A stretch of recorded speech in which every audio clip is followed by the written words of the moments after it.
اکثر اسٹوڈنٹس پڑھائی میں دل نہیں لگا پاتے اور نہ ہی فوکس کر پاتے ہیں۔ اسکول اور ٹیوشن میں پڑھنے کے باوجود بھی اپنے کانسیپٹس کلیئر نہیں کر پاتے۔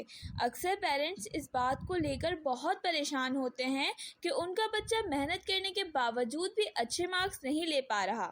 اسٹوڈنٹس خود یہ بات سوچ کر بہت ڈسٹرب ہو جاتے ہیں کہ باقی بچوں کی طرح وہ اپنی میموری کو کیوں اچھا اور ڈیوریبل نہیں بنا پا رہے، جس کی وجہ سے اکثر اسٹوڈنٹس کو سوسائٹی میں ریلیٹیوز، ٹیچرز اور پیرنٹس کی طرف سے اچھا رسپانس نہیں مل پاتا اور لوگ انہیں کڑمغز اور نالائق جیسے ناموں سے بلانا شروع کر دیتے ہیں، جس کی وجہ سے اسٹوڈنٹس اپنا کانفیڈنس لیول کھو بیٹھتے ہیں۔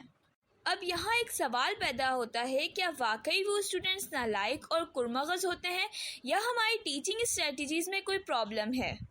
کیا کبھی ہم نے برین اور اس کے فنکشنز کو سمجھنے کی کوشش کی ہے؟ جب تک ہم برین کو نہیں سمجھ پائیں گے تو کس طرح ایک اچھی ٹیچنگ اسٹریٹجی بنا کر نالج بچوں کی لانگ ٹرم میموری میں سیو کر سکتے ہیں؟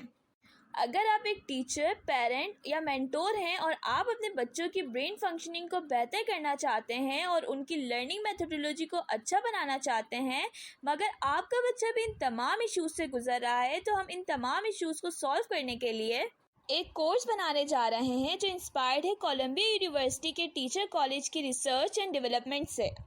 اس کورس میں آپ ہمارے ساتھ رہیں تاکہ آپ کے بچوں کی لرننگ میں ہونے والی تمام پرابلمس کو سالو کر کے اسے ایک سکسیسفل اسٹوڈنٹ بنا پائیں۔